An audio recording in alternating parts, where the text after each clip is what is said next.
Constitution کی violation میں نہیں آتے. کانسٹیٹیوشن میں امینڈمنٹ کے لیے آپ غیر آئینی اور غیر قانونی اقدامات کر کے کسی عورت کو لے جا کے کسی ممبر آف سینٹ یا پارلیمنٹ کے رشتہ داروں کو یرغمال بنا کر آپ ان سے اس آئینی ترامیم میں ووٹ ڈلواتے ہیں یا اس سے ان کی حمایت دلاتے ہیں، تو یہ کانسٹیٹیوشن کہاں رہے گا؟ یہ کانسٹیٹیوشن پھر اس کانسٹیٹیوشن پر عمل درآمد کرے گا تو کون کرے گا؟ ایک زمانے میں تو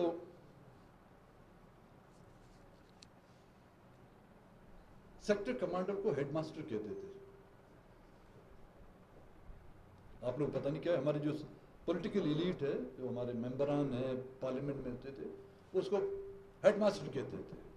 آج کل وہ ترقی کر گیا، اب باس بن گیا. جب ایک 18 گریڈ کا آفیسر کو ایک چیف ایگزیکٹو باس کہے گا تو فیصلے تو باس کو کرنے ہیں نا. چیف ایگزیکٹو صرف ایک ربڑ کی مور لگی ہوئی ہے، وہ ربڑ کی مور کسی وہ ربڑ وہ نہیں کہ جو ڈائریکٹ بن کے آیا، وہ ریسائیکل کیا ہوا ربڑ ہے. کوئی کچرے، کسی ربڑ کا ٹکڑا، کسی جوتے کا ٹکڑا، ان سب کو ملا کے جب ریسائیکل کیا جاتا ہے پھر وہ ربڑ اسٹیمپیں بنتی ہیں. اس طرح کی ربڑ اسٹیمپ سے جب فیصلے کیے جائیں گے تو اس میں ہمارا اور آپ کا ترقی ہو رہی ہے ماشاءاللہ ملک میں، اور ترقی کی منزلوں کو جو ہے نا ہم روز بروز عبور کرتے جا رہے ہیں.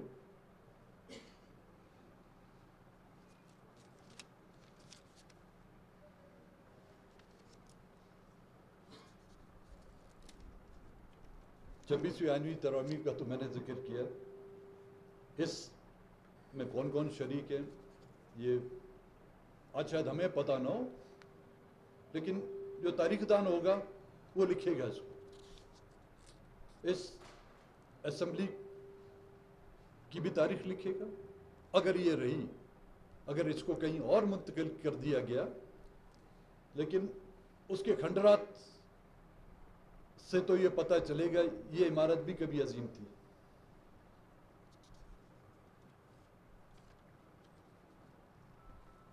ریسنٹلی جو اس عمارت سے مائنز اینڈ منرل ایکٹ پاس کیا گیا، دیکھیں 18ویں ترامیم جو 18ویں ترمیم لائی گئی تھی، 2009 تھے، 2010 تھا.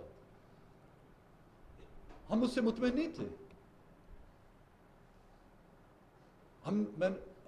اگر آپ ریکارڈ میں دیکھیں تو میں نے اس وقت بھی کہا تھا کہ یہ ایک لالی پاپ ہے. اب وہ لالی پاپ بھی ریاست کو جو گوارا نہیں ہوتا کہ وہ صوبوں کے پاس رہے. اب اس لالی پاپ کو چوس کے صرف اس کی وجہ پلاسٹک کی ڈنڈی ہے وہ ہمارے حوالے کی جائے گی. اس کے تمام وہ کمپوننٹس 18ویں ترمیم کی وہ نکال دیے جا رہے ہیں، کبھی 26ویں آئینی ترامیم کی شکل میں، کبھی مائنز اینڈ منرل ایکٹ کے ذریعے سے، اور اس طرح کے اور بھی. اگر یہ اسمبلیاں 5 سال رہیں تو نہ کہ صرف 18ویں ترمیم کا حلیہ بگاڑ دیا جائے گا، بلکہ پاکستان کے جمہوری اس آئین کی حالت اس طرح کر دی جائے گی کہ جس کو صرف اس کی تشریح نہ کوئی وکیل کر سکے گا، نہ ہی اس کی انٹرپریٹیشن کوئی لائر کر سکے گا. اس کی انٹرپریٹیشن کرنے والا ایک بریگیڈیئر اور ایک میجر ہی ہو سکے گا. مسائل کیا ہیں بلوچستان میں؟ آج دن تک کیا ہم نے اس باریک بینیوں میں ہم گئے کہ بلوچستان کے لوگ کیا چاہتے ہیں؟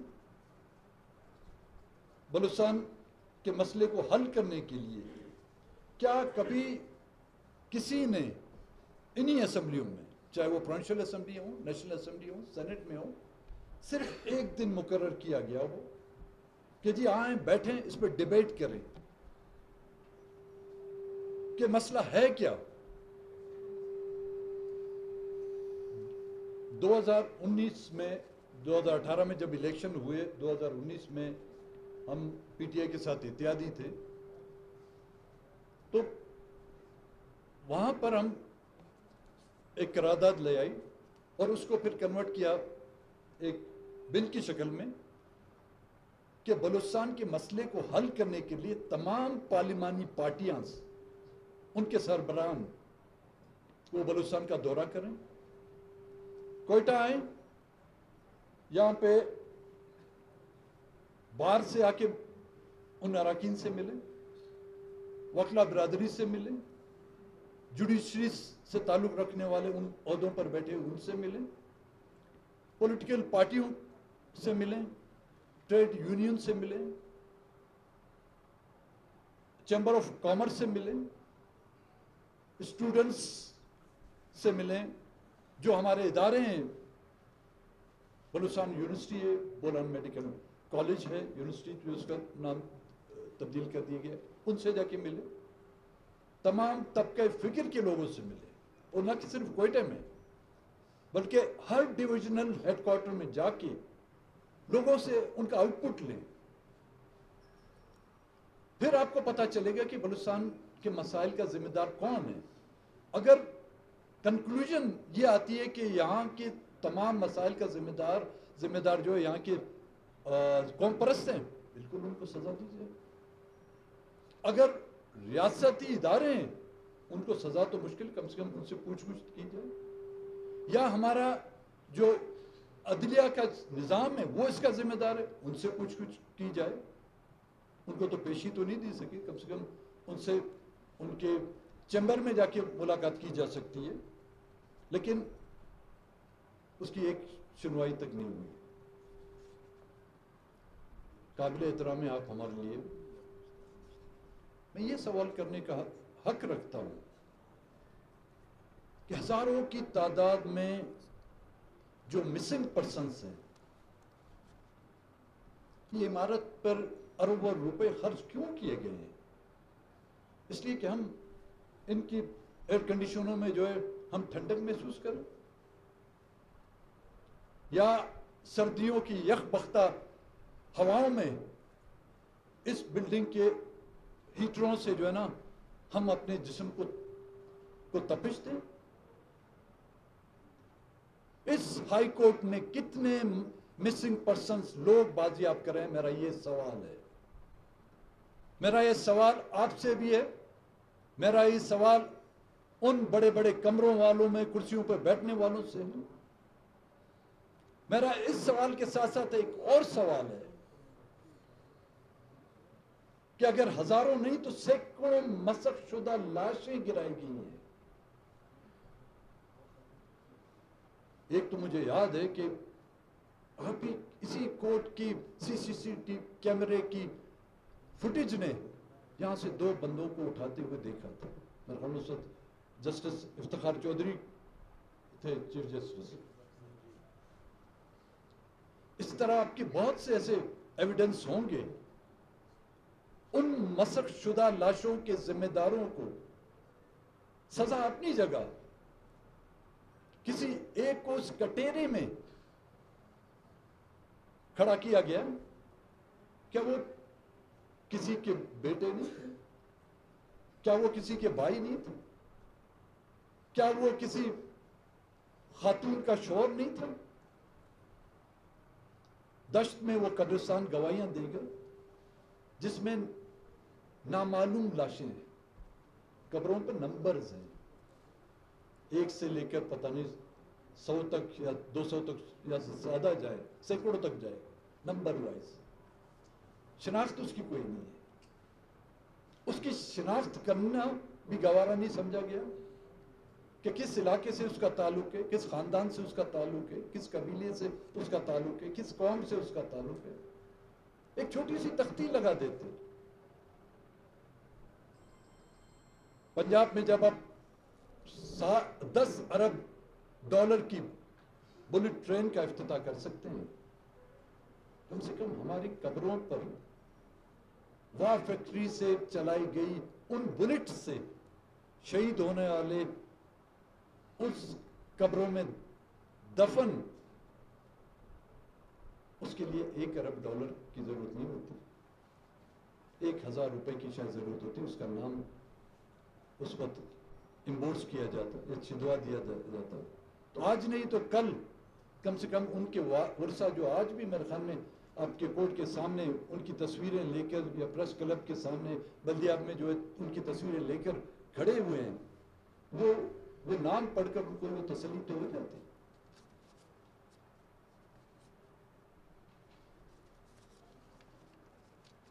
کتنی الیکشن کی جو پٹیشن ہیں وہاں پہ دائر کی گئی اور ان کے فیصلے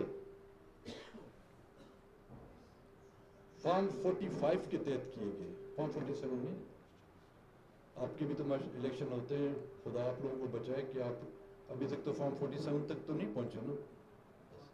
امام ضامن باندھے ہوئے فارم 47 کے جو یہاں پر پٹیشنیں داخل کی گئیں، ان کا نتیجہ کیا نکلا؟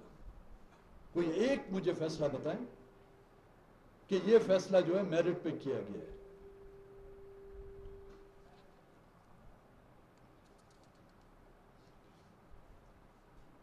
دیکھیں، میں دوسروں کی بات نہیں کرتا، میں اپنی بات کہتا ہوں. میرا تو مکمل اس ملک کی جمہوری اور پارلیمانی نظام سے جو ہے اعتماد اٹھ گیا ہے. اس کی وجوہات میں نے بتائی کہ کیوں،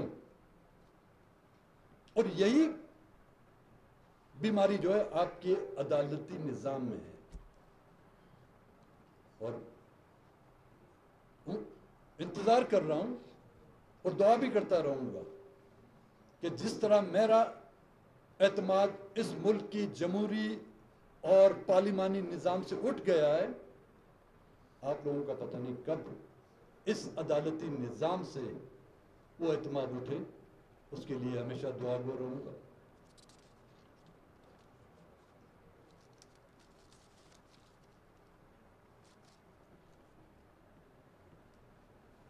پہلے زمانے میں کھیتوں میں جو ہے نا کووں سے بچانے کے لیے کھیتوں کی فصلوں کو چند کوے لٹکا دیے جاتے تھے. مطلب آپ لوگ سمجھ، اس کھیتوں کی فصلوں کے لیے ان کووں کو لٹکایا دیا جاتا تھا تو وہ باقی جو اناج چکنے آتے تھے کوے، ان لٹکے ہوئے کووں کی لاشیں دیکھ کر وہ بھاگ جاتے تھے. جب تک کہ ہم نے یہاں پر اس طرح کے کووں کو لٹکایا نہیں،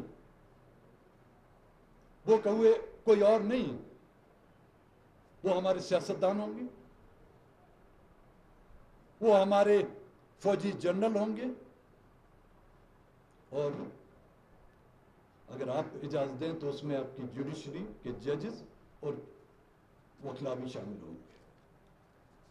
پھر جا کے یہ وہ کہتا ہے گاڑی جو ہے نا صحیح سمت یا صحیح پٹڑی پر آئے گی. آخر میں آپ تمام زماء کرام کا شکریہ. اگر کوئی سوال ہو آپ کے ذہن میں، اور یہی کہوں گا، کہتے ہیں کہ where there is no justice there is no peace. Where there is no justice there is no peace, and where there is no peace there is no justice. بڑی مہربانی آپ تمام حاضرین کا. میری باتوں سے اگر کسی کی دل آزاری ہوئی ہو تو اس کے لیے معذرت ہوں. کنٹمپٹ آف کورٹ لگ گیا تو پھر میرا ساتھ دینا آپ. اور کوئی سوال ہے تو میں آپ کے لیے حاضر ہوں. جو آپ کا سوال ہے کہ جی کول آف آئل میں کہاں سے شروع کروں اس کال کو. اسٹرگل جو جدوجہد ہے اس کی مختلف اشکالیں ہوتی ہیں، اور وقت اور حالات کے مطابق اسٹرگل کی وہ اشکال کو آپ کو اپنانے ہوتے ہیں. when you give up، مطلب جب آپ نے سرنڈر کر دیا تو اس کا مطلب آپ کے قول اور فعل میں تضاد ہے. ہم نے ابھی تک گیو اپ نہیں کیا. 20 دن سے ہم لکپاس پر ہمیں روکا رکھا. کس نے روکا؟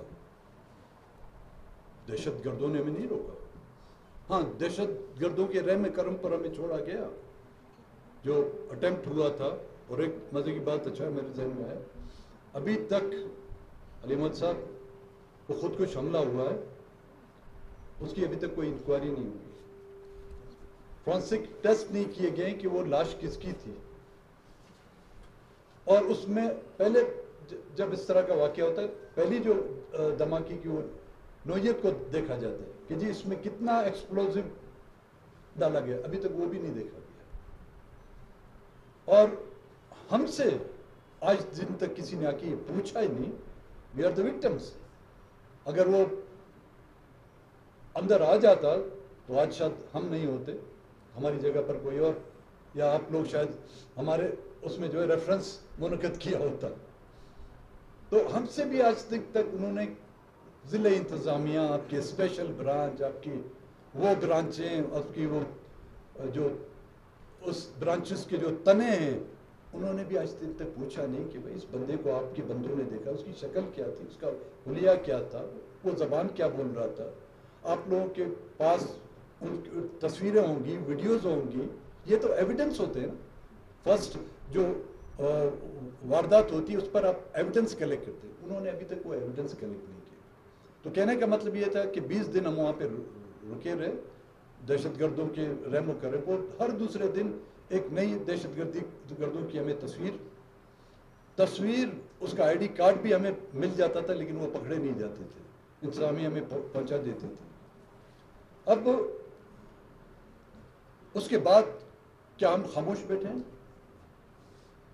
اس کے بعد جو ریلیاں بلوچستان نیشنل پارٹی نکال رہی ہے، جو جلسے ہو رہے ہیں، اور آج یہاں پر بھی آنے کا مقصد بھی یہی ہے کہ صرف ان کو نہیں سنانا، ہمیں ان کو بھی سنانا ہے. صرف ریاست کو نہیں سنانا، ریاست کے تمام اداروں کو ہمیں سنانا ہے. اور اس کے بعد جلسوں کا سلسلہ جو ہمارا جاری ساری ہے. کچھ ذمہ داری ہم پہ بنتی ہے. کیا آپ حضرات تو کی کوئی ذمہ داری نہیں بنتی؟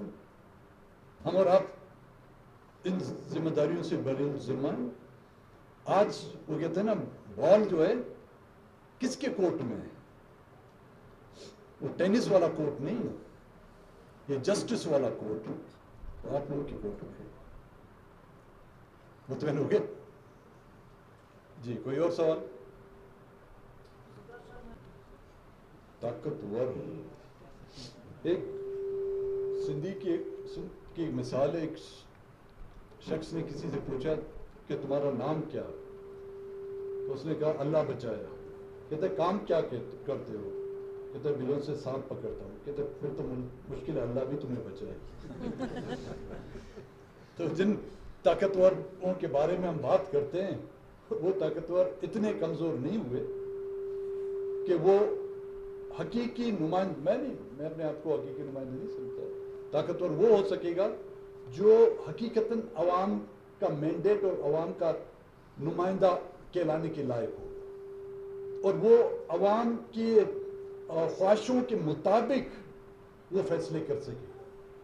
اگر وہ فارم 47 یا سیکٹر کمانڈر کے مرو میں منت ہو کر الیکٹ ہو کے آیا ہے، تو وہ سیکٹر کمانڈر اور کسی میجر کو خوش اور رکھنے کے لیے جو ہے نا وہ فیصلے کرے گا. مجھے نہیں لگتا. ہاں، ایک وقت بیچ میں آیا تھا جب آپ حضرات نے علی احمد کرد کی شکل میں جب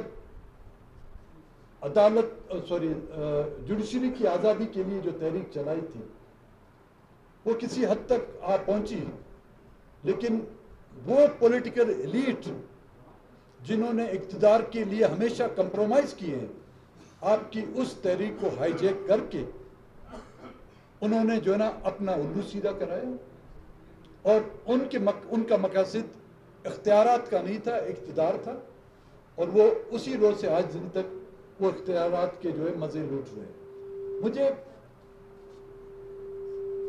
ایسے حالات کے لیے ایک بلڈی ریولیوشن کی ضرورت ہوتی ہے۔ ہمیشہ جب ممالک اس طرح کی انارکی میں جاتے ہیں تو اس انارکی سے نکالنے کے لیے ایک ریولیوشن چاہیے ہوتی ہے، لیکن یہ حقیقت ہے، بدقسمتی ہے، اس ملک میں اس ریولیوشن کو لیڈ کرنے والا ابھی تک پیدا نہیں۔ تو یہ گاڑی چلتی رہے گی بغیر انجن کے، کبھی اس کے سامنے گھوڑے باندھ دیے جائیں گے، کبھی بیل باندھ دیے جائیں گے، کبھی گدھے اور کبھی خچر باندھ دیے جائیں گے، اور ہم اس میں سفر کرتے رہیں گے۔ اور کوئی سوال؟ بڑی مہربانی کیا۔ 2 مئی کو ہمارا جلسہ ہے اسی سلسلے میں۔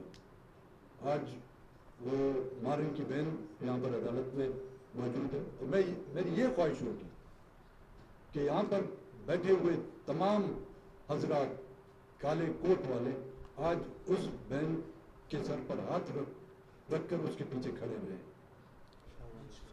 اور 2 مئی کو شاوانی اسٹیڈیم میں جلسہ سلسلے میں، تو میں باقاعدہ آپ کو اس میں شرکت کی دعوت دیتا ہوں کہ اس میں آئیں۔ 4 بجے شاوانی سے ہم تو آپ لوگوں کے نزدیک آنا چاہتے تھے ہاکی گراؤنڈ میں، لیکن کیسے یہ ریڈ زون ہے۔ اب ریڈ زون کیوں ہے؟ لوگوں کے لیے نہیں، کچھ ایلیٹ کلاسز کے لیے ریڈ زون ڈکلیئر کیے گئے۔ تو شاوانی اسٹیڈیم میں ہمارا جلسہ ہے، اس میں ضرور چکر